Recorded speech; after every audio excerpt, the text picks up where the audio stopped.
మహిమ కలుగును గాక. చిన్న ప్రార్థన చేసుకుందాం. పరిశుద్ధుడా గొప్ప దేవా, నీకు స్తోత్రం, స్తుతి, మహిమ, ఘనత, ప్రభావం చెల్లించుకుంటున్నాం నైనా. ఈరోజు యోవేలు గ్రంథంలోకి వెళ్ళి కొన్ని సత్యాలు మేము ధ్యానిస్తుండగా నాయనా తండ్రి ప్రతిదినము ప్రతిష్ఠించుకోమంటున్నాడు ప్రభా. ఇదిగో ఉపవాసం ఉండమంటున్నాడు తండ్రి ప్రభానైనా. ఇదిగో మీ శాపాలు దీవెనకరంగాను ప్రభానైనా తన మీ లేమి ప్రభానైనా ఆశీర్వాదంగాను మారుస్తానని వాగ్దానం చేసిన దేవుని నామంలో మేము ధ్యానిస్తుండగా మాతోని మాట్లాడమని యేసుక్రీస్తు నామంలో ఈ ప్రార్థన తడి వేడుకుంటూ సమర్పిస్తున్నాం తండ్రి. ఆమేన్. ప్రైజ్ లార్డ్ అండి. దేవునికి మహిమ కలుగును గాక.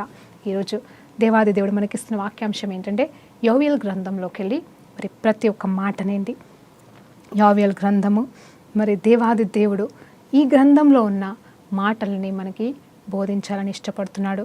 మాట అంటే ఆయన మాటలు గొప్పవండి. ఆయన ఎంత గొప్ప దేవుడు అంటే ఆయన ఏ సమస్య మనకి అనుమతించినా కూడా దాని నుండి బయటకు రావడానికి కూడా మరలా ఆయనే మార్గం ఇచ్చే దేవుడు మనకున్నాడు.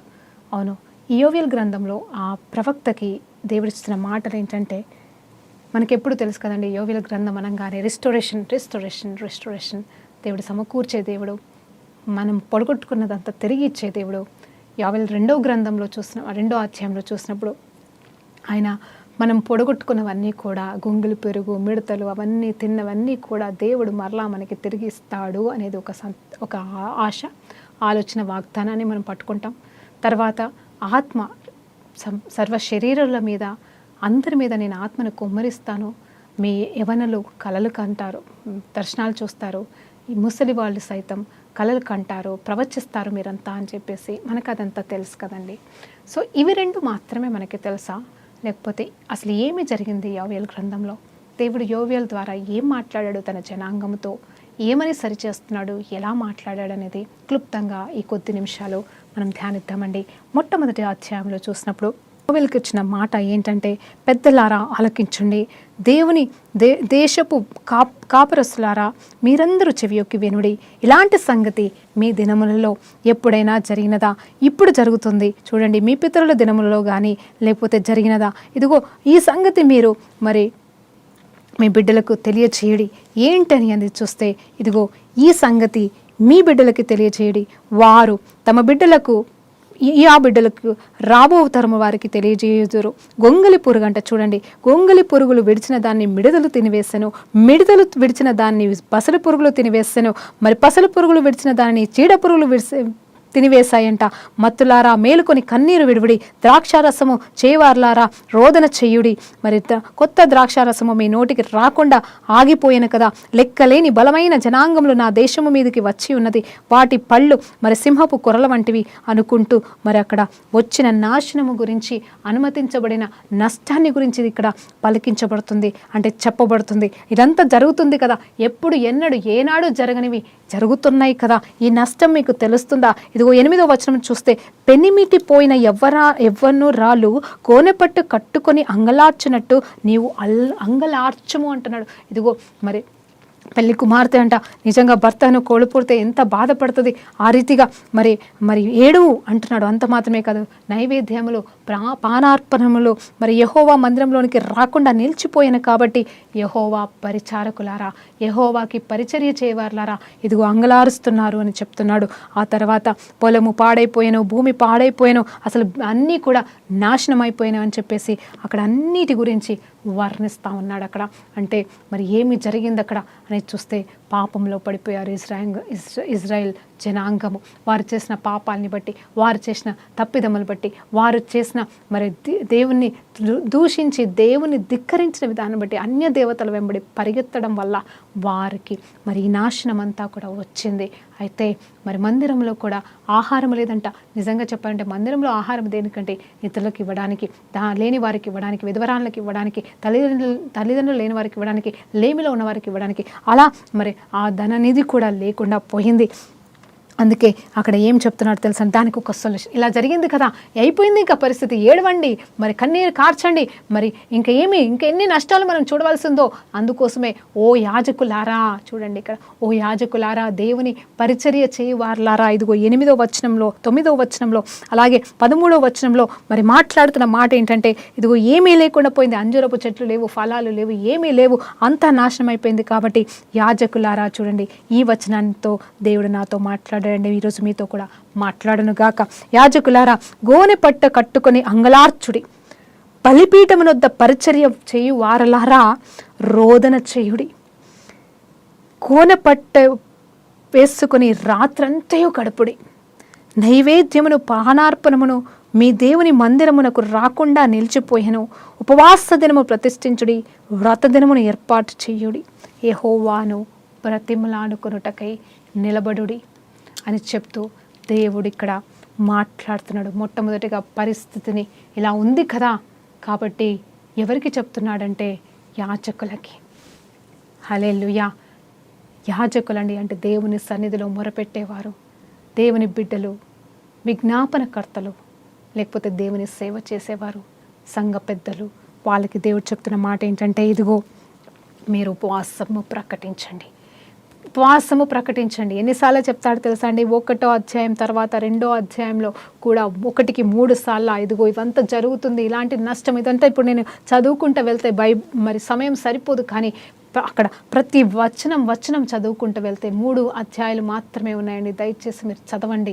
కేవలం రెస్టోరేషన్ మాత్రమే కాదు, ఇక్కడ నష్టం గురించి రాయబడింది. ఆ నష్టాన్ని మరి దేవుడు లాభంగా ఎట్లా మార్చాడు, ఎందుకు మార్చాడు అనేది కూడా క్లుప్తంగా ఇక్కడ క్లియర్గా రాయబడింది. వారి ప్రతి కర్జెస్ బ్లెస్సింగ్స్గా మార్చబడాయి. వారి ప్రతి ల్యాక్ అబండెంట్గా అంటే లేమి అంతా కూడా మరి సమృద్ధిలోకి నడిపించబడిన కారణం ఏంటంటే దేవుడిచ్చిన సలహా వాళ్ళు పాటించడం వల్ల. దేవునికి మహిమ కలుగుగా. అక్కడ ఏం జరిగిందంటే, రాత్రంతయు ఒక దినము వ్రత దినము ప్రతిష్ఠించుకోండి. నేను అక్కడ చదువుతా వస్తాను, ప్రభా అంగలార్చమంటున్నావు. అవును, ఇది చదువుతున్నప్పుడు నాకు బాధిస్తుంది. అవును ప్రభా, ఇప్పుడు సంఘాల పరిస్థితి అలాగే ఉంది, సేవకుల పరిస్థితి అలాగే ఉంది. కేవలం సంఘాలు సేవకుల పరిస్థితి మాత్రమే కాదు, విశ్వాసులకు కూడా పనులు లేక ఎంతో భయంకరమైన నష్టాల గుండా వెళ్ళారు. ఈ కరోనా అనేది నిజమే, ఈ గొంగళి పురుగులు వచ్చాయో లేదో, లేకపోతే ఇంకా మిడతలు వచ్చాయండి, నిజమే, మిడతలు వచ్చి నష్టం వచ్చింది, పంటలు పోయాయి. కానీ ఇవన్నీ పురుగులు ఇంకా వచ్చాయో రాలేదో ఈ లోకంలోకి, కానీ ఇదిగో మరి కరోనా అయితే వచ్చి మరి మొత్తం అస్తవ్యస్తం చేసింది ప్రజెంట్ సిచ్యువేషన్ని. మనం ఆలోచన చేయొచ్చు కదండి. ఈ ప్రజెంట్ పరిస్థితిలో యాజకులకి దేవుడిస్తున్న ఆజ్ఞనే కావచ్చు, సలహానే కావచ్చు, ఒక ఆదరణతో కూడిన నడిపింపే కావచ్చు ఏంటంటే, అంగలార్చుండి, ఉపవాసం ఉండండి, వ్రత దినము ప్రతిష్ఠించుకోండి. నేను అనుకున్నాను ఉపవాసం ఉండమంటున్నావు ప్రభా, ఉపవాసమా? యోవేలు గ్రంథంలో ఉపవాసం ఎన్ని రోజులు? ఎప్పుడు యోవేలు గ్రంథం అనగానే మరి ఇప్పటికైనా ఉపవాసం ఉండి ప్రతిష్ఠించుకోండి అని చెప్పేసి మరి అక్కడ రాయబడుతుంది ప్రభా. కానీ యోవేలు గ్రంథంలో ఎన్ని రోజులు ఉపవాసం ఉండాలి అనే ఒక ఆలోచన నాకు తట్టినప్పుడు వెంటనే అక్కడ చూసినప్పుడు రాత్రంతయు గడపడి, ఆల్ నైట్ ప్రేయర్ అటండి, జాగ్రత్తగా వినండి, ఆల్ నైట్ ప్రేయర్. అంత మాత్రమే కాదు, ఒక దినము ప్రతిష్ఠించుకోండి, వ్రత దినముగా ఒక దినమును ప్రతిష్ఠించుకోండి అంటే డే అండ్ నైట్ 24 hours అని ఆత్మదేవుడు బయలుపరిచాడు. నిజంగా ఏంటంటే ఈ 24 hours మరి 24 hours ప్రార్థన కంటిన్యూస్గా అంగలార్చుటకు ఎవరండి? మీలో ఉన్న పెద్దలు రండి, పిల్లలు రండి, చిన్నపిల్లల్ని తీసి ఈవెన్ పాలు తాగే బిడ్డల్ని సైతం తీసుకొని రండి, పశువులను తీసుకొని రండి, అందరం కలిసి అంగలారుస్తాం. ఆయన తన మనస్సును మార్చుకునేమో, మనము చేసిన పాపాల నిమిత్తము, మనం చేసిన తప్పుల నిమిత్తము ఇదిగో మనకి శిక్ష వచ్చి ఉన్నది కదా, ఆయన అనుమతించి ఉన్నాడు, మన చేతులారా మనం తెచ్చుకున్నదే కావచ్చు, కానీ అదైతే ఆపలేకపోయాడు దేవుడు. ఎందుకంటే మన పాపములే ఆయన ఆశీర్వాదాలని ఆపివేసి ఉన్నాయి, మన దీవెనలను మనము పొడగొట్టుకున్నాము, ఈ నష్టానికి కారణమయ్యాము, దానికి కారణం మన పాపమే అని మీరు అంగలార్చండి, మీ పాపములను ఒప్పుకోండి అని చెప్తూ మరి జరుగుతున్న సంఘటన అన్నింటినీ వర్ణిస్తూ మరలా అడుగుతున్నాడు. పరిశుద్ధ పర్వతం మీద హెచ్చరిక నాదము ఊదండి అంటే ఒక బూరను ఊది ప్రతిష్ఠించండి, అందరూ ప్రతిష్ఠించండి, అందరూ కలిసి ఉపవాసం ఉండండి. ఇప్పుడైనాను మీరు ఉపవాసం ఉండి, 2వ అధ్యాయము 12వ వచనం చదువుతున్నాండి. ఇప్పటికైనాను మీరు ఉపవాసం ఉండి కన్నీళ్లు విడుచుచు దుఃఖించుచు మరి స్మరణపూర్వకంగా, చూడండి, ఇప్పటికైనాను మీరు ఉపవాసం ఉండి కన్నీరు విడుచుచు దుఃఖించుచు మనఃపూర్వకంగా తిరిగి నా యొద్దకు రండి అని దేవుడు అక్కడ వారితో మాట్లాడుతున్నాడు. యోవేలు ద్వారా తన జనాంగంతో, తన బిడ్డలతో మాట్లాడుతున్నాడు. ఎందుకు మాట్లాడుతున్నాడంటే మార్పు కోసం మాట్లాడుతున్నాడు. నువ్వు మారు, మనం మారాలి అని మాట్లాడుతున్నాడు. తను మార్చడానికి, పరిస్థితులను మార్చడానికి తన చేతిలో ఉంది. తను తలుచుకుంటే చిటికలో మార్చాడు. అయ్యో నా బిడ్డలు ఇలాంటి నష్టంలో, వేదనలో ఉన్నారే, అంగలారుస్తున్నారే, వేదన పడుతున్నారు, కష్టపడుతున్నారు అని. కానీ వాళ్ళని క్షమించే ప్రేమ దేవుడికి ఉంది, వాళ్ళని కరుణించే కరుణ కటాక్షములు దేవుడికి ఉన్నాయి. కానీ దేవుడు వారిని దీవించాలంటే వీరు ఒక కార్యము చేయాలి. ఏంటంటే ఇదిగో ఉపవాసం ఉండి, ఇక్కడ ఉపవాసం ప్రాబ్లం కాదు, కన్నీరు ముఖ్యం కాదు, కానీ ఇదిగో వారు మనస్సు మార్చుకోవాలి. హల్లెలూయా. మనస్సును మార్చుకొని మనస్ఫూర్తిగా మరొక్కసారి నా వైపు తిరుగుతారా? తిరగండి. మీరు తిరిగితే అప్పుడు దేవుడు చెప్తున్నాడు, ఇదే యెహోవా వాక్కు, మీ దేవుడైన యెహోవా కరుణ వాత్సల్యముల గలవాడు, శాంతమూర్తియు, అత్యంత కృపగలవాడనై ఉండి తాను చేయనుద్దేశించిన కీడును చేయక పశ్చాత్తాపడునని గనక మీ వస్త్రములను కాక, చూడండి, మీ వస్త్రములు కాక. అప్పుడు గతంలో మరి ఉపవాసం అంటే బట్టలు చింపుకొని ఉపవాసం ఉండేవాళ్ళంట, వేదనతో ఏడ్చుకుంటూ, అంటే ఆ బాధతో చింపేసుకునే వాళ్ళంట వేదనతో. అయితే మీ బట్టల్ని కాదు కానీ మీ హృదయాల్ని, అంటే ఇప్పుడు దేవుడు హృదయాన్ని కోరుకుంటున్నాడు. పాత నిబంధనలో కానీ కొత్త నిబంధనలో కానీ దేవుడు ఎప్పుడు మన హృదయాలనే కోరుకున్నాడండి. ఆ హృదయము మనపూర్వకంగా, అవును చాలామంది సమస్య వస్తే, ఇబ్బంది వస్తే, అప్పులైతే, లేకపోతే కష్టం వస్తే, అనారోగ్యం వస్తే ఉపవాస ప్రార్థన చేస్తున్నానండి, చెయ్యట్లేదని నేను, కానీ ఆ ప్రార్థనలో, ఉపవాస ప్రార్థనలో నిజంగా యథార్థంగా, సరే సమస్య వస్తే ఎవరైనా ఏడుస్తానండి, సమస్యలో ఉన్నవాడు అది ఎవరైనా ఎంత కఠినత అంత కూడా అయినా వాడికి సమస్య వస్తే వాడు ఏడుస్తాడు. కానీ ఇక్కడ ఏంటంటే మనస్ఫూర్తిగా ప్రభా తప్పైపోయిందని తన హృదయాన్ని చింపుకొని, హృదయాన్ని కుమ్మరించుకొని, మారు మనస్సుతో దేవుని వైపు తిరిగే ఉపవాస ప్రార్థన కోరుకుంటున్నాడు. అంతేకాని నువ్వు తిండి మానేయడం, ఏడవడం, అంగలార్చడం, బట్టలు చెప్పుకోవడం కాదు, కానీ యథార్థమైన మారు మనసుతో కూడిన ఉపవాసంతో నువ్వు నా వైపు తిరిగితే దేవుడు కరుణగల దేవుడు, ఆయన దయాళత్వముని గొప్పగా వర్ణించడం అనేది జరిగింది. ఇవి చూడండి, ఆయన అత్యంత కృపగల దేవుడంట. ఆయన తన మనస్సును మార్చుకొని ఏం చేస్తాడంట, ఇదిగో వారిని దీవించును. ఎలా దీవిస్తాడు అనేది కూడా తర్వాత వచనంలో రాయబడింది. ఇక్కడ చూస్తే మీ బట్టల్ని కాదు కానీ మీ హృదయాల్ని చింపుకొని మరి ఆయన తట్టు తిరుగుడి. ఒకవేళ ఆయన మనస్సు త్రిప్పుకొని పశ్చాత్తాపడి, చూడండి 2 సార్లు. ఎలాంటి ఆయన కరుణామయుడండి. ఆయన మనం కన్నీరు కాస్తే చూస్తూ కూర్చునే దేవుడు కాదు. ఆయన మనం బాధపడితే సంతోషించే దేవుడు కాదు, కానీ మన మనసులు మారాలని మాత్రమే చూస్తున్నాడు, ఎదురు చూస్తున్నాడు. జ్ఞాపకం చేసుకోండి, ఇప్పుడు క్రైస్తవులు కూడా మారాలని ఆయన ఎదురు చూస్తున్నాడు. అందుకే ఇవన్నీ కూడా వస్తున్నాయని మరలా మీకు జ్ఞాపకం చేస్తూ ఉన్నాను. ఆ తర్వాత చూస్తే ఒకవేళ ఆయన మనస్సు త్రిప్పుకొని పశ్చాత్తాపడి మేము దేవుడైన యెహోవాకు తగిన నైవేద్యములు ప్రాణార్పణలు మీకు దీవెనగా పడనని ఎవడును చెప్పగలడు. సియోను బాకా ఊదుడి, ఉపవాసం ఉండండి అని మళ్ళీ చెప్తున్నాడు. అంటే ఇక్కడ జరగవలసిన సంగతులు ఏం చేయాలో అన్నీ కూడా దేవుడే చెప్తున్నాడండి. దేవుని ఆత్మచేత నింపబడిన యావేలు ఈయనే మొత్తము చెబుతున్నాడు. ఏంటంటే మీరు దేవుడు వైపు తిరిగితే దేవుడు మనసు మార్చుకొని పశ్చాత్తాపడి మిమ్మల్ని అందరినీ క్షమించి దీవిస్తాడు. కాబట్టి ఆయన వైపు తిరగండి అని మరలా చెప్తున్నాడు. వ్రత దినమును ప్రతిష్ఠించుకోండి, ఇదిగో పిల్లల్ని సాయితం వదిలిపెట్టకుండా తీసుకొని రండి, దేవుని సన్నిధిలో అంగలార్చండి, ఏడవండి, మనసు మార్చుకొని. ఇదిగో పెళ్లి కుమారుడు అంతఃపురం నుండి పెళ్లి కుమారుడు ఇంకా సంతోషించి పండగ చేసుకునే సమయం కాదు, అంగలార్చే సమయమే. ఇదిగో పెళ్లి కుమార్తె కూడా తన గదిలోకి వెళ్ళి అలంకరించుకుంటూ కూర్చోడం కాదు, తను కూడా వచ్చి అంగలార్చాల్సిందే అని చెప్పేసి ఇక్కడ చిన్న పెద్ద తేడా లేదు. అది ఎవరు ఇంపార్టెంట్ అని కాదు, కానీ అందరూ కూడా వచ్చి ప్రార్థన చేయండి. అప్పుడు ఇంకొక మాట కూడా చెప్తున్నాడు, యెహోవా పరిచర్య చేయు యాజకులు మండపమునకు బలిపీఠమునకు మధ్య నిలబడి, చూడండి, మంటపమునకు బలిపీఠమునకు మధ్య నిలబడి కన్నీరు విడుచుచు యెహోవా ఎట్లా ప్రార్థన చేయాలో నేర్పిస్తున్నాడు.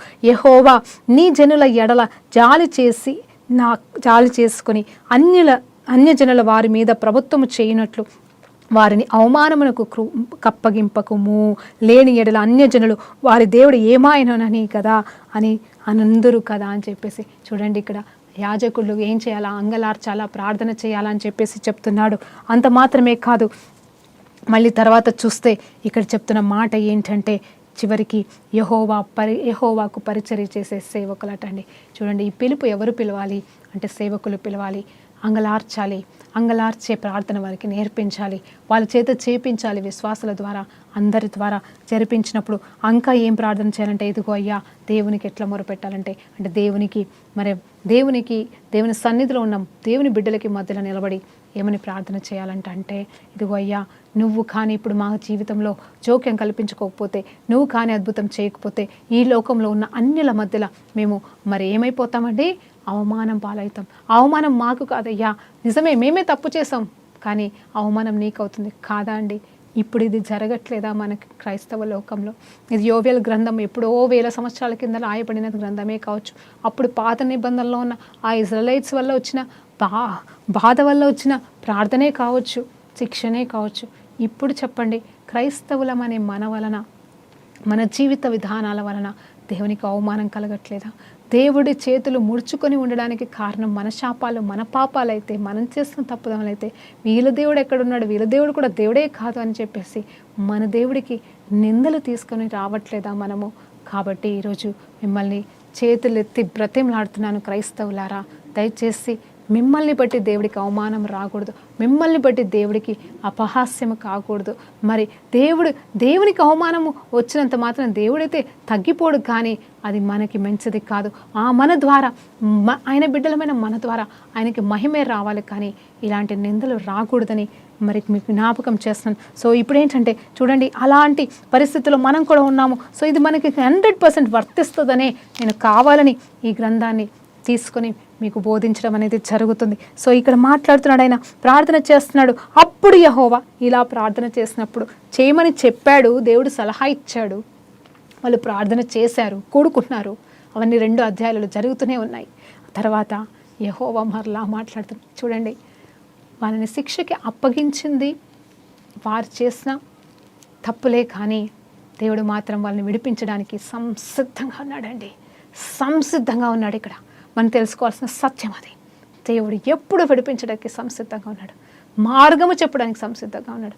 ఆయన ఎలా ఏం చేస్తే మీరు విడిపించబడతారని చెప్పడానికి సంసిద్ధంగా ఉన్నాడు. ఇప్పుడు మన పరిస్థితులు కూడా ఇవన్నీ వచ్చాయి, దీనికి సొల్యూషన్ కూడా ఆయన చెప్పడానికి సంసిద్ధంగా ఉన్నాడు, కానీ మనం వినడానికి సంసిద్ధంగా ఉన్నాం. మొట్టమొదటిగా ఆయన చెప్పేది వినాలా, రెండోది ఆయన మార్గంలో మనం నడవాలా, ఆయనకి మహిమ తీసుకురావాలి, కానీ అవమానాలు కాదని మరలా యోవేల్ గ్రంథం ద్వారా మనం నేర్చుకోగలమండి. తర్వాత వాళ్ళు పాటించారు, వినడం మాత్రమే కాదు, ఆ యోవేల్ మాట్లాడిన మాటల్ని మరి వాళ్ళు పాటించారు, ప్రార్థన చేశారు. అక్కడ యాజకులు కూడా ప్రార్థన చేశారు. అప్పుడు దేవుడు మాట్లాడుతున్నాడండి. హల్లెలూయా. ఇప్పుడు సంతోషకరమైన శుభవర్తమానం అండి. హల్లెలూయా. అప్పుడు యెహోవా తన దేశమును బట్టి రోషము పూని, చూడండి,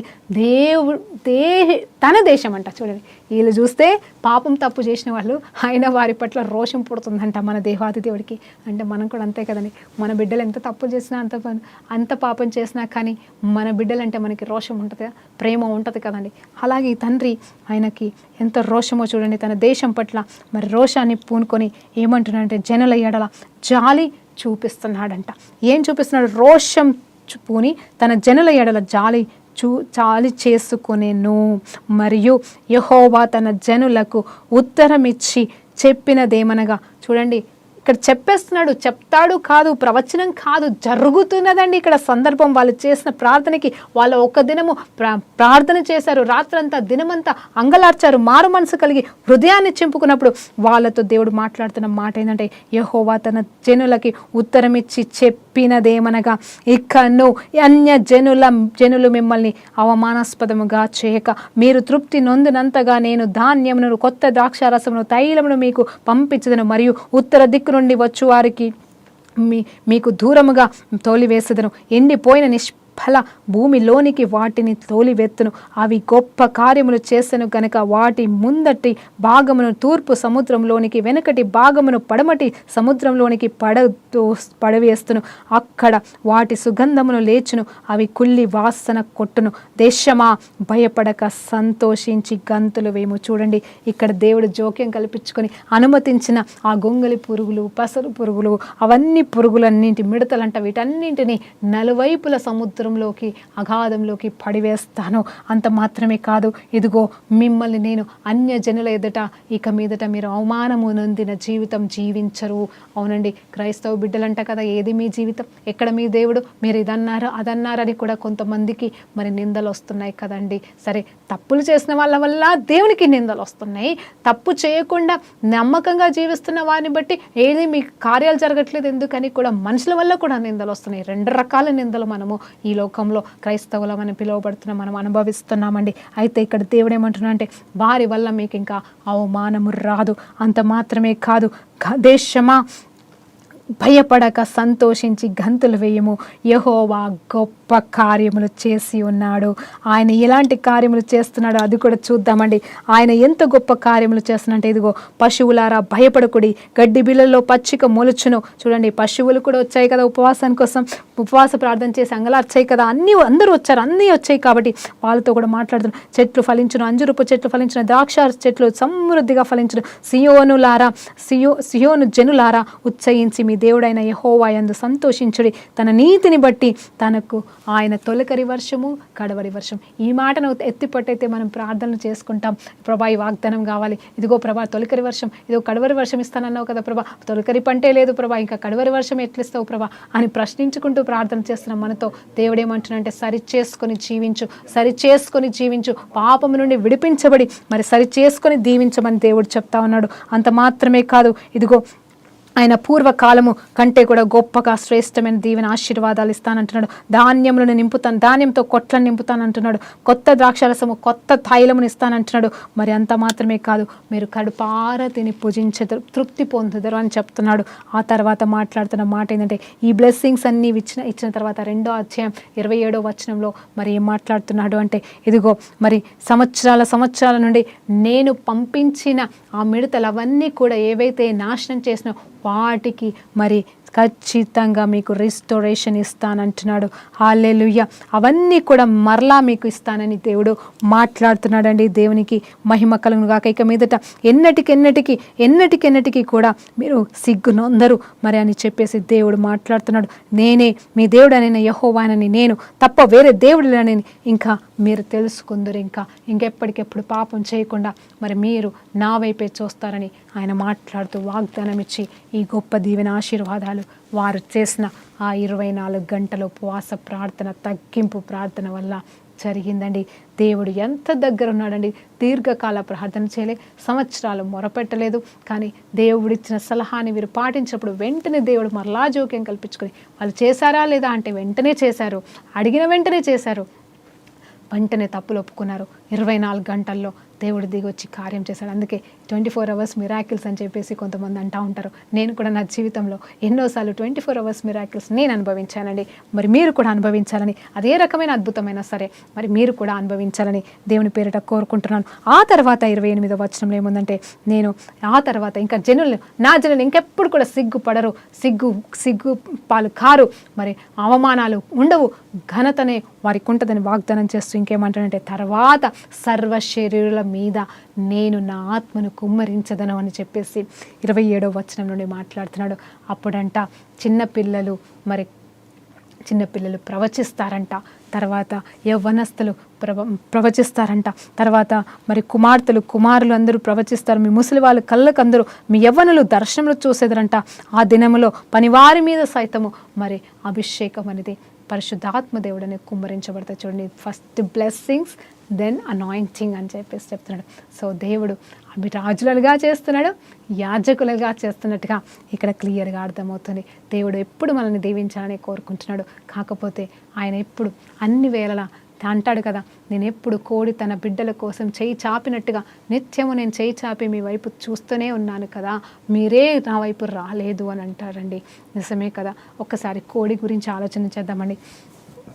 కోడి అయితే తన బిడ్డల్ని ఎప్పుడు కూడా అంటే అట్లా వదిలేస్తుందండి, అలా వదిలేస్తుంది. కానీ ఎప్పుడైతే ఆ పక్షి మరి ఆ శత్రువు వస్తుందని తెలియంగానే చిన్న పిల్లలున్న తల్లి ఏం చేస్తుందంటే, ఎప్పుడైతే దూరం నుండే అసలు అంటే ఎప్పుడు కనిపెట్టుకునే ఉంటుందేమో, ఆకాశం వైపే చూస్తూ కనిపెట్టుకుంటుందేమో, నాకు అర్థం కాలే. ఎందుకంటే ఆ 10 పిల్లలు ఉంటాయా, 5 పిల్లలు ఉంటాయా, ఆ చిన్న పిల్లల్ని వెంటనే అది అక్కడి వచ్చే లోపల ఎంతో ఫాస్ట్గా వీటన్నిటిని సమకూర్చుకొని తన రెక్కల కింద కాపాడుకొని మరి ఆ శత్రువు నుండి కాపాడుకుంటుందని. నిజంగా దేవుడు కూడా దివారాత్రంలో మన వైపే చూస్తూ ఉంటాడు. ఇక్కడ పక్షి ఆ కోడి అనేది ఆకాశం వైపు ఏ శత్రువు వస్తుందా అని చూస్తే, ఇక్కడ దేవాది దేవుడు, ఆకాశంలో ఉన్న దేవాది దేవుడు మన వైపు చూస్తూ ఉన్నాడు. ఆయన నేత్రములు మన పైన ఉన్నాయి. మనల్ని దీవించడానికి, మనల్ని కాపాడడానికి, మనకి నష్టము కలగనీయకుండా నిత్యము దీవించాలని ఆయన చేతులు దినమెల్లా చాపుకొని ఆయన ఎదురు చూస్తున్నాడండి. అందరిని బట్టి దేవునికి మహిమ కలుగును గాక. ఆ రీతిగా సంవత్సరాల నష్టం అంతా కూడా దేవుడు మనకి తిరిగి ఇవ్వబోతున్నాడని వాగ్దానం చేస్తున్నాడు.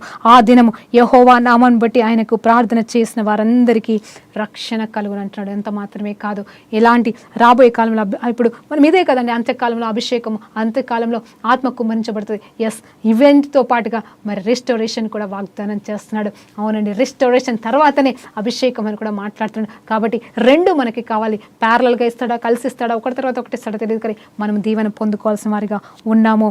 మనం పొందుకుందాము. ఎందుకంటే ఇవన్నీ జరిగేవి మన నుండి ఆయన ఆశిస్తుంది. మనం ఆయన తట్టు తిరిగినప్పుడే. హల్లెలూయా, మీరు నా తట్టు తిరుగుడి, అప్పుడు నేను మీ వైపు తిరుగుతానని చెప్పేసి ఆయన ఇచ్చిన మాటనే మనం తిరిగితే చాలు, ఇంకా ఆయన చూసుకుంటాడండి. ఎంత పెద్ద బాధైనా, ఎంత ఇబ్బంది అయినా, ఎంత నష్టమైనా, ఎంత పెద్ద పాపమైనా ఆయన కడిగి వేస్తాడు. హల్లెలూయా, దేవునికి మహిమ కలుగును గాక. ఆ తర్వాత చూసినప్పుడు 3వ అధ్యాయం కూడా ఇంకా వర్ణించవచ్చండి. కానీ అక్కడ ఇంకా రోషం గల దేవుడు శత్రువులతో మాట్లాడుతున్నాడు. ఆ రాజ్యాన్ని నాశనం చేసిన వాళ్ళని గద్దిస్తున్నాడు. చూడండి, మా బిడ్డల్ని నువ్వు నాశనం చేస్తావా, మా దేశం జోలికి వస్తావా అని వారికి శిక్ష విధిస్తున్నాడు. ఆ తర్వాత వీరికి యుద్ధాన్ని నేర్పిస్తున్నాడు. యుద్ధం అంటే ఎలాంటి యుద్ధం అండి? ఇప్పుడు మనమైతే ఆత్మీయ పోరాటం చేయాలి, బలంతో నింపుతున్నాడు, శక్తితో నింపుతున్నాడు. శత్రు సమూహాన్ని జయించే కృప అభిషేకాన్ని మనకిస్తున్నాడు. అక్కడ పాత నిబంధనలో ఇదిగో బలహీనుడు ఇక మీదట ఎన్నటికీ చూడండి, let the weak say I'm strong. పాట అయితే పాడతాం కదా, let the weak say I yam strong అని పడతారు. అంటే ఏంటి అక్కడ అంటే బలహీనుడు చెప్పొచ్చు ఇక మీదట నేను బలవంతుడని. ఎట్లా? దేవుని యందు మనం బలవంతులం. శక్తి చేత కాదు, బలము చేత కాదు, కానీ దేవుని ఆత్మ అన్నప్పుడు, దేవుని ఆత్మ మన మీదకి వచ్చినప్పుడు మనము బలహీనమే కానే కాదు, ఇక మీదట మనం బలవంతులం. అందుకే ఇక్కడ 2వ అధ్యాయంలో చూసినప్పుడు ఇక్కడ let the poor say I'm rich. నిజంగా నాకు అర్థం కాలేదు, పూర్ రిచ్ ఈ మాట ఎక్కడ లేదు కదా ప్రభా, నాకు అర్థం కావట్లేదు. నువ్వు అయితే మా కోసం మమ్మల్ని ధనవంతులుగా చేయడానికి నువ్వు దరిద్రుడు అయ్యావు శిలువ పైన, అది నాకు నేను చూశాను. కానీ ప్రభా ఇక్కడైతే లేదు కదా ప్రభా ఈ పాట. ప్రభా let the poor say I'm rich అని లేదు, let the weak say I'm strong అని అయితే ఉంది. మరి బలహీనుడు నేను బలవంతుడనే చెప్పమని ఉంది, కానీ మరి దరిద్రుడు నేను ధనవంతుడని చెప్పమని ఎక్కడ రాయబడి లేదు ప్రభా అన్నప్పుడు నాకు అనిపించింది, యోవేలు గ్రంథంలో మరి దరిద్రులైపోయారు, దీనులైపోయారు, లేమిలోకి వెళ్ళిపోయారు, నష్టంలోకి వెళ్ళిపోయారు, ఏమీ లేని పరిస్థితిలో ఉన్నారు. వారందరినీ దేవుడు సమృద్ధిగా 100% పోయిన నష్టానికి 2 3 మరి ఎన్నంతలుగా దీవించాడో తెలియదు, కానీ సంవత్సరాల పంట ఎంతైతే నష్టపోయారో అంతకి గొప్పగా దేవుడు దీవించినట్టుంది. So let the poor also say I am rich అనే మాట ఈ యోవేలు గ్రంథంలోకి వెళ్ళి మనకి పొందుకుంటున్నాం. ఆ తర్వాత కూడా ఇంకా ఎన్నో దీవెనకరమైన మాటలు ఈ అధ్యాయం ముగింపులో కూడా ఉందండి. సమయం అయిపోయింది, ప్రార్థన చేసి ముగించుకుందాం. అవునండి, మరి ఈరోజు ఒకటే మాట చెప్తున్నాను, యోవేలు గ్రంథంలో లాగా మనము కూడా ఆయన వైపు తిరిగి 1 దినమా, 1 గంట, 1 నిమిషమా, ఇది పాత నిబంధనలు 24 గంటలు. ఇప్పుడైతే ఆయన క్షమించడానికి సమర్థత కలిగిన దేవుడు. ఆయన తలుచుకుంటే క్షణంలో, సెకండ్లో అద్భుతాలు, సూచక్రియలు చేయగలడు. మనం కూడా ఉన్న పాటను ఆయన వైపు తిరిగి వెంటనే మనం చేసిన తప్పులు పాపాలు ఒప్పుకొని క్షమాపణ కోరుకుందాం. ఆయన సమర్థత కలిగిన దేవుడు. పరిశుద్ధురా గొప్ప దేవానికి స్తోత్రమయ్యా. ఇదిగో యోవేలు గ్రంథంలోకి వెళ్ళి మీరు మాతో మాట్లాడినారయ్యా. నేను let the poor say I'm rich అని, let the weak say I'm strong అని ఏ రీతిగా చెప్పగలము? అది కేవలం నీ మీద ఆధారపడినప్పుడు మాత్రమే, నీ వైపు తిరిగినప్పుడు మాత్రమే. ఇదిగో తన ఉపవాసం ఉండి మా హృదయాలను చింపుకొని మీ వైపు తిరుగుతేనైనా నలిగిన హృదయాల దగ్గరికి నువ్వు వస్తానని చెప్పిన నీ మాట, నీ వాగ్దానాన్ని మీరు పట్ల నెరవేర్చిన దేవా. ఇదిగో